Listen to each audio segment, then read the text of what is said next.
Imagine turning to someone for spiritual guidance, for comfort, for trust, only to find out they were living a double life, committing unspeakable acts, and ultimately landing themselves behind bars for years. It's a betrayal that shakes communities to their core.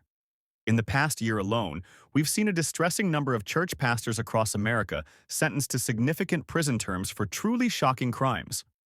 From horrific abuses of power to unthinkable violence, heinous SA against the most vulnerable, to elaborate financial fraud, and even attempted unaliving, these aren't just headlines.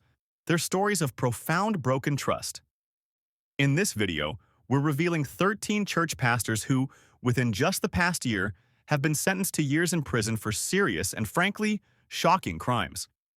These cases expose a dark underbelly that serves as a stark warning. Prepare yourselves, because some of these stories are truly chilling. First up, we have Dwayne Pitts, a former youth pastor from West Tennessee, who received the maximum sentence of 21 years in prison. His crime? The sickening grape and sodomy of a teenage girl.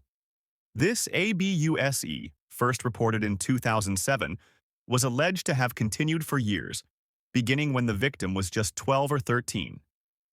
Prosecutors revealed how Pitts meticulously groomed his victim. The judge, in delivering the sentence in December 2024, acknowledged the spiritual abuse inflicted, a profound betrayal that left lasting scars, and even stated that 21 years felt insufficient for the gravity of the crime. Pitts, who also served at Grace Point Church in Decatur, Alabama, faces similar charges in Tennessee, indicating a disturbing pattern. Our next case is truly disturbing, involving James Vincent Henry, a former Assemblies of God pastor from Arkansas, who was handed a staggering 110-year prison sentence. Henry, who preached at Crossroads Assembly of God Church and other churches as a youth pastor, pleaded guilty to 11 counts related to the possession and distribution of Young One SA material, or CSAM. His arrest in April 2025 came after crucial cyber tips from the National Center for Missing and Exploited Children. A subsequent search warrant uncovered extensive digital evidence of his involvement in distributing these horrific materials through social media platforms like Snapchat and Kik.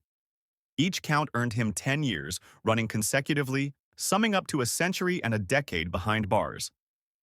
From SA to unthinkable violence, we turn to Matthew Lee Richards, a former children's pastor at Crossroads Christian Church in Shawnee, Kansas. He was sentenced to nearly 30 years in prison in March 2025 for the attempted unaliving of his entire family. Facing severe financial troubles and an impending eviction that he had hidden, Richards, in a desperate and horrifying act in September 2023, attacked his wife and 5 children as they slept. He then set their home on fire. In a chilling confession to police, he admitted he thought it would be better if they all passed on, rather than his family discovering their dire situation. Miraculously, all 6 victims survived, but the physical and emotional scars of his betrayal will last a lifetime. Not all shocking crimes involve violence. Sometimes it's about a profound betrayal of trust for financial gain. Marvin Upton, the former leader of Crawford Pentecostal Church in Kentucky, was sentenced to 2 years and 3 months in federal prison in March 2025. His crime? Bank fraud and filing false tax returns.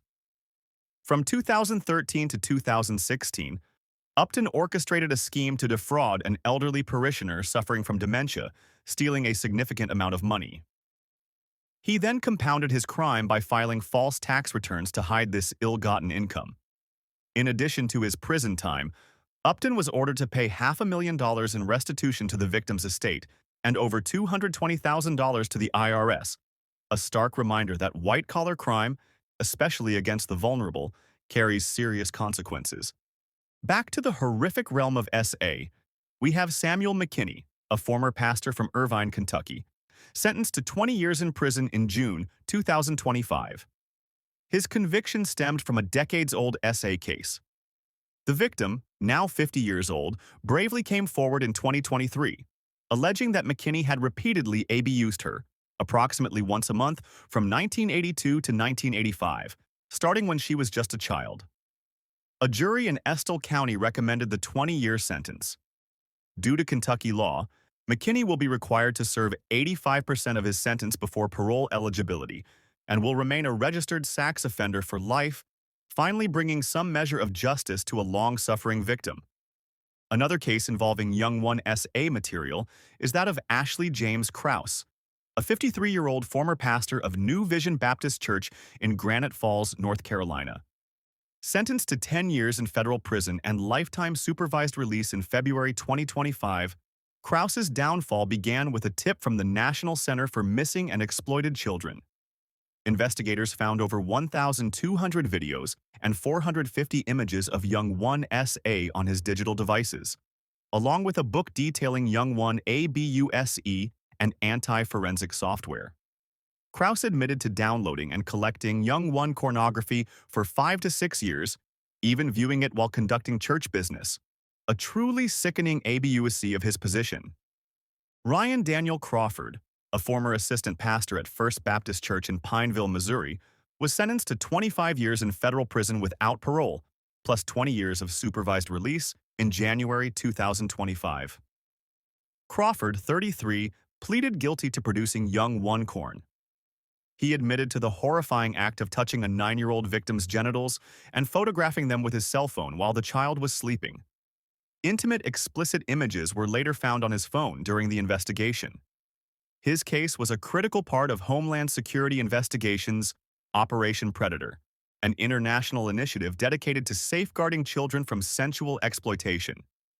In November 2024, a former Arkansas pastor was sentenced to 50 years in prison after pleading guilty to 3 horrific counts of raping his own minor children. The sheer depravity of these crimes, involving the ultimate betrayal of familial and spiritual trust, is almost beyond comprehension. The severity of the sentence reflects the profound impact of such abuse on the young victims and the legal system's unwavering commitment to impose substantial penalties for these heinous offenses. It's a stark reminder that even within the most sacred relationships, vigilance against abuse is paramount. Shifting back to financial deception, a Maryland pastor was sentenced to 18 months in prison in September 2024 for swindling over $3.5 million in COVID-19 relief funds. This pastor brazenly misrepresented his church's financial needs to secure loans intended to help struggling businesses during the pandemic, then used the vast sums of money to bankroll an extravagant personal lifestyle. His conviction and sentencing underscore the aggressive stance federal authorities are taking against pandemic-related fraud, demonstrating that those who exploit national crises for personal gain will face significant consequences. In August 2024, an influential Philadelphia megachurch pastor was sentenced to up to 12 years in prison after being convicted of SAing children. Despite his legal team's attempts to showcase his extensive charitable deeds and community contributions, the judge saw through the facade, reportedly labeling him a serial predator. This case painfully illuminates the vulnerability of congregants and the profound abuse of power that can fester within prominent religious institutions. His substantial prison sentence is a measure of accountability for such a deep betrayal of trust. Rounding out our list of disturbing betrayals, a former Colorado pastor was sentenced to 2 years in prison in June 2024 after pleading guilty to the sensual exploitation of a young one. While the specific details surrounding the nature of the exploitation were not fully disclosed in public records, his conviction sends a clear message. This case, like so many others, underscores the critical role authorities play in holding clergy members accountable when they use their positions and cause irreversible harm to the most vulnerable members of their communities, especially children. Finally, we have Lamore Whitehead, the self-proclaimed bling bishop from Brooklyn, New York. In June 2024, he was sentenced to 9 years in federal prison for multiple counts of wire fraud, attempted extortion, and making false statements to federal agents. Whitehead, known for his flashy lifestyle, stole $90,000 from a parishioner's retirement savings, which he promised to use for a home but instead spent on luxury goods. He also tried to extort a businessman, falsely claiming connections to New York Mayor Eric Adams. Furthermore, he falsified bank records for a massive mortgage and a fraudulent business loan. This wasn't his first brush with the law. He had previously served 5 years for identity theft and grand larceny. The stories we've covered today are difficult to hear, but they are crucial to acknowledge. They serve as a powerful reminder that trust, especially in positions of spiritual authority, can be profoundly abused. These cases highlight the importance of vigilance, accountability, and protecting the most vulnerable members of our communities. If you or someone you know has been affected by clergy abuse, please reach out to local law enforcement or support organizations. You are not alone. What are your thoughts on these cases? Let me know in the comments below. If you found this video informative, please like, share, and subscribe for more content that delves into the hidden truths of our world. Thanks for watching, and I'll see you in the next video.